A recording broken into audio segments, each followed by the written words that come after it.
Ah, salut quoi, bienvenue dans cette nouvelle vidéo YouTube. Évidemment, aujourd'hui, comme vous l'avez vu dans le titre, on va regarder l'intégralité des repas de ma journée. Qu'est-ce que je mange, comment je fais pour gérer les repas en extérieur, comment on estime ses calories quand on mange beaucoup de repas en extérieur et pourquoi je fais ces choix alimentaires. Et potentiellement, vous allez pouvoir choper 2-3 conseils là-dedans. Bon là, il est 7h.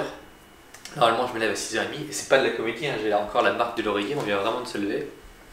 Mais bon, donc premier repas de la journée, petit-déj. Normalement, ce que je fais, c'est que je me lève à 6h30 et je bosse à jeun jusqu'à 9h du matin. Jeûne intermittent. Non, c'est pas vrai. Enfin, je bosse vraiment jusqu'à 9h du mat et après, je mange. Et puis, donc je mange mon petit-déj à 9h. Mais là, pour la vidéo, je vais faire un effort. Pas vraiment, mais je vais manger dès 7h, donc je vais vous montrer ce que je mange le matin, sachant donc que c'est le seul repas qu'on cuisine à l'appartement, enfin que je cuisine à l'appartement, comme là puisque là on est en Thaïlande, donc en fait tout le reste des repas, donc 14 repas par semaine, on les fait en extérieur, le midi et le soir, on mange jamais à l'appartement, on cuisine jamais, le seul repas que je cuisine c'est le repas du matin. Donc là on va voir ce que je mange le matin. Donc, un bol, voilà, je mange un bol d'eau le matin, je mange des œufs le matin. Donc là, on a des œufs élevés en plein air, écologie, important. Quand je prends des œufs en France, c'est des œufs bleu blanc cœur pour avoir des oméga 3. Je mange ce fruit, alors j'ai aucune idée de ce que c'est, je sais pas vraiment ce que c'est. Mais je mange ce fruit avec, on va voir. Donc des œufs, de l'avoine, du miel et ça c'est le secret incroyable que vous allez voir dans la recette. Donc ce que je fais c'est que je prends 4 œufs, je les casse, je mélange l'avoine avec, je mélange 100 g d'avoine, du miel et puis normalement quand je suis en France je mets du cacao en poudre 100%.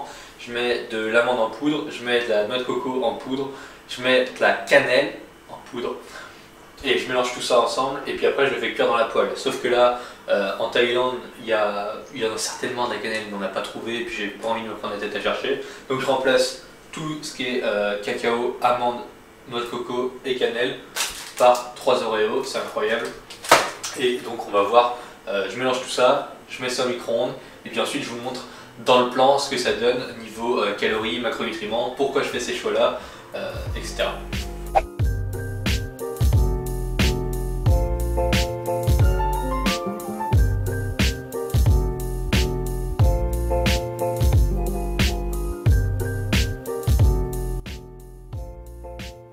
L'idéal pour l'avoine, ce serait d'avoir une balance, parce que là j'ai dit que j'allais mettre 100 grammes, mais comme ici, puisqu'ici on n'a pas de balance, ce que je vais faire, c'est que je vais estimer à l'œil. Bon, moi je suis capable de le faire parce que ça fait 6 ans que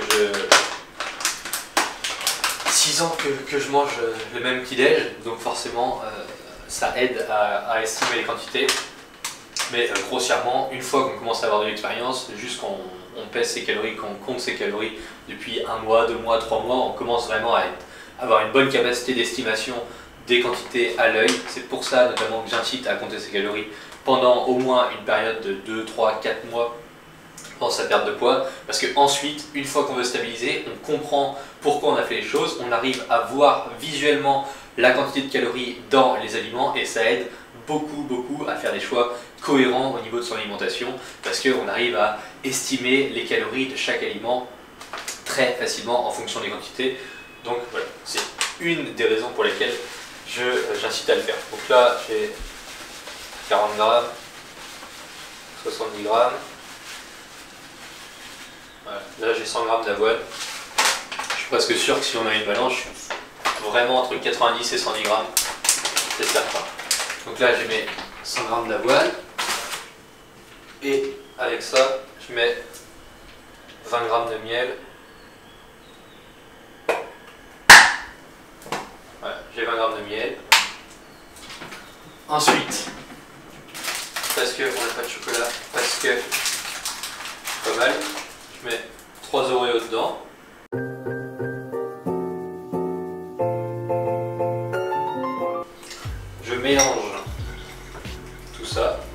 Donc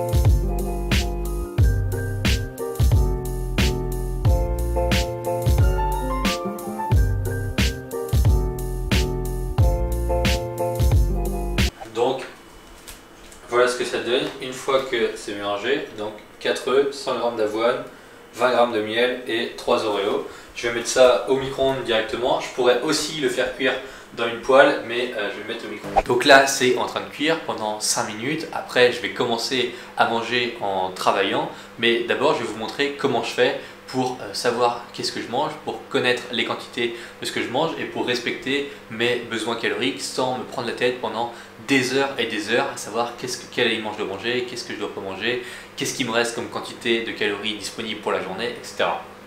Pour faire ça, j'utilise le plan. Alors là, encore plus en Thaïlande parce qu'on mange 14 repas en extérieur par semaine, donc c'est bien pratique. Ce qui se passe, le plan, c'est que c'est un outil qu'on a créé qui contient 25 plus 7 menus alimentaires 100% personnalisables. Donc je vais vous montrer directement, ça parle mieux en image que avec ma voix directement. Donc là, j'ai un menu à 2600 calories avec un objectif de 110 grammes de protéines minimum par jour. Donc ici j'ai mon template, donc j'ai mon exemple de petit déjeuner, de déjeuner, de collation et de dîner. Et je vois là, je suis à 2575 calories, 163 grammes de protéines minimum. Enfin non, j'en ai 110 grammes minimum et j'en suis à 163. Donc vous avez vu, je ne mange pas du tout de bacon fumé. Donc ce que je vais faire, c'est que soyez indulgents, voyons, c'est le matin. Ce que je vais faire, c'est que déjà je vais essayer de faire fonctionner ma souris qui ne fonctionne plus du tout. Impeccable. Donc je vais à la place du bacon, je vais chercher si je peux pas prendre des œufs plutôt parce qu'il me semble que j'ai pris 4 œufs. Donc là, œufs, nombre de portions, j'ai 4 œufs. Hop. Avoine, on a dit que j'avais 100 grammes d'avoine, donc là je prends avoine. Portion en grammes, je vois 100 grammes, j'en ai 100 grammes, c'est parfait. Ensuite, est-ce que je peux prendre du miel ici? Non, il n'y a pas de miel dans cette ligne là, donc ça veut dire que ici je mets 0 portion puisque je n'ai pas mangé de miel. Et tomate, est-ce que j'ai pas des fruits ici? Non, parce que là j'étais sur un petit déjeuner salé, donc j'ai pas de fruits ici. Donc ce qui se passe, c'est que là je vais mettre 0 en portion, 0 en portion parce que j'en mange pas. Et donc je vais mettre le miel,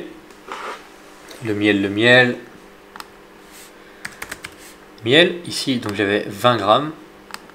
Donc j'avais 2 portions de 10 grammes. Et puis j'avais aussi mes fruits. Donc là mes fruits, comme je ne sais pas ce que c'est, je vais simplement mettre fruits. Bon, il me semble que ça doit être de la mangue. J'en sais rien. Ah, c'est cuit en plus. On va voir. Je pense que c'était de la mangue ou quelque chose comme ça. Ça se rapproche de la mangue en tout cas. Donc là je vais manger 100 grammes de fruits. Hop, donc une mangue entière c'est 400 grammes. Mais moi comme j'en prends que 100 grammes, ça fait 25%. Et donc là j'ai mes calories pour la mangue. Et puis j'avais mes Oreos.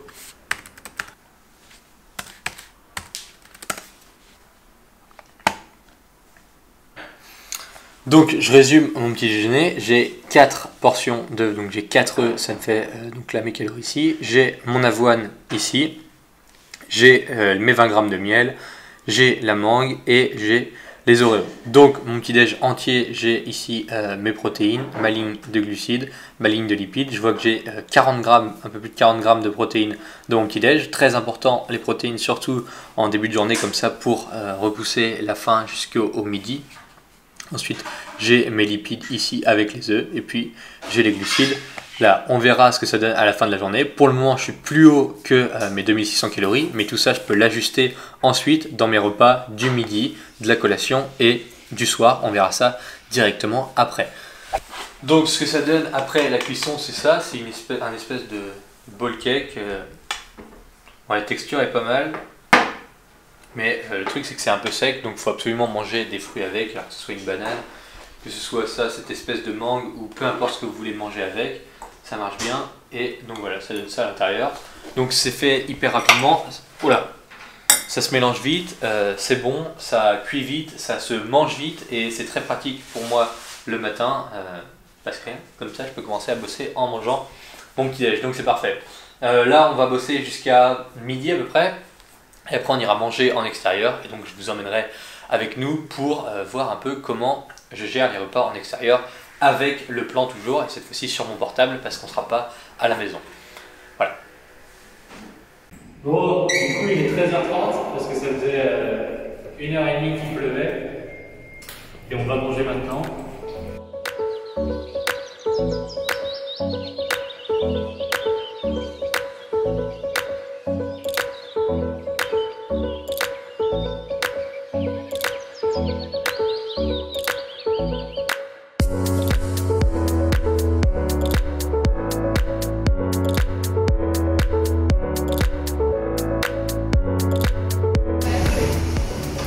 Bon, du coup on vient de commander et sur mon plan j'ai mon repas du midi. Donc là j'avais mon repas du matin et maintenant j'ai mon repas du midi. En l'occurrence c'est sardines, riz, légumes et là j'ai un fruit en dessous.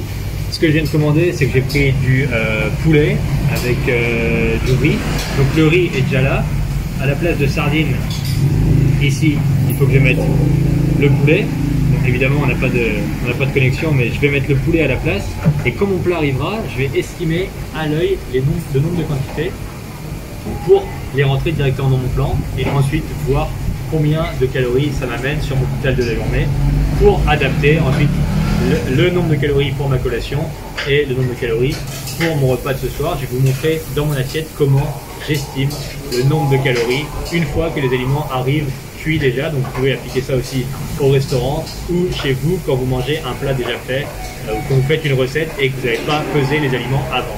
J'ai 200 g de riz cuit à l'œil, donc ça me fait 100 g pesé cru et j'ai globalement 90 g de poulet cru, pesé cuit, donc ça me fait 120 g pesé cru et puis j'ai un peu de légumes. Donc j'aurai juste à rentrer ces données-là dans le plan après mon repas et puis on va voir ce que ça me donne au niveau calories. Donc voilà, vraiment en 30 secondes j'étais capable de savoir combien de riz j'ai, combien de poulet j'ai, combien de légumes j'ai juste à les rentrer dans mon plan après. Et ça n'a pas été une contrainte énorme d'estimer les calories de mon plat. Ça m'a vraiment pris très peu de temps et au final ça va me donner beaucoup de résultats plutôt que de manger à l'œil de façon aléatoire sans jamais rien suivre à ton alimentation, surtout dans un contexte où on a un objectif physique à atteindre qui dépend de son alimentation. On a fini de manger. En fait c'est très simple d'estimer le nombre de calories des plats quand on mange en extérieur. La première chose à faire c'est de séparer visuellement l'intégralité de son assiette. Donc là j'avais du riz, du poulet, des légumes, donc je sépare visuellement tout ça. Ensuite j'estime les quantités que j'ai, donc ça se fait avec le temps et surtout à force de peser ces aliments. Donc moi puisque ça fait des années que je pesais mes aliments, ça c'est terrible, que je pesais mes aliments, et bien forcément j'arrive maintenant à voir visuellement ce que ça représente 200 g de riz, ce que ça représente 130 g de poulet. Donc là j'avais 200 g de riz cuit, donc comment on fait pour avoir les quantités donc en calories du riz cuit, mais nous on veut les quantités crues pour les mettre dans le plan. Donc on divise par deux quand c'est des féculents. 200 g de riz cuit ça fait 100 g de riz cru, 200 g de pâtes frites ça fait 100 g de pâtes crues, c'est comme ça. Pour le poulet on a enlevé grossièrement 20% de poids à la cuisson parce que l'eau s'en va quand on fait cuire le poulet. Donc 130 g de poulet pesé cru ça va nous faire grossièrement 90-95 g de poulet pesé cuit. Donc là c'est ce que j'avais, donc je l'ai rentré dans le plan et puis j'avais 100 g de légumes. Donc on va voir ensuite ce que ça donne dans le plan, combien de calories j'ai mangé et combien il m'en reste pour adapter ensuite sur le reste de ma journée très simplement. C'est vraiment pas compliqué, ça prend vraiment pas beaucoup de temps de faire ça et surtout qu'au bout d'un moment eh bien, on se rend compte qu'on n'a même plus besoin du plan, on n'a même plus besoin de compter parce qu'on arrive soi-même à se rendre compte des besoins qu'on a et à adapter en fonction de ses repas, en fonction de où est-ce qu'on mange, en fonction de qu'est-ce qu'on mange, de qu'est-ce qu'on a besoin, etc. Bon alors finalement on n'a pas fait j'ai pas fait de collation, on est direct au repas du soir et donc là j'ai 70 g de pâtes, 50 g de canard pesé cru et 30 g de légumes. Donc je rentrerai tout ça dans le plan juste après et ensuite on se retrouvera à la maison. Il y aura peut-être un peu plus de protéines sur la route parce que je vais prendre une brochette ou quelque chose comme ça sur la route pour compléter mon apport en protéines parce que je n'avais clairement pas assez dans la journée. On se retrouvera ensuite à l'appartement pour un débrief de la journée et une explication sur le plan au final après les 3 repas qu'il y a eu aujourd'hui directement. Donc voilà, à tout à l'heure pour le débrief. La journée est terminée, tous les repas sont terminés. Tout ne s'est pas passé comme prévu puisque normalement je devais faire une collation à 17h, après aller m'entraîner, après aller manger. Sauf qu'au final, trop de travail, j'étais bien parti dans mon truc, donc j'ai pas arrêté de bosser avant 19h. On a été manger, vous l'avez vu juste avant. On a mangé, j'ai mangé du canard avec les pâtes, avec les légumes. Je les ai rentrés dans le plan ici.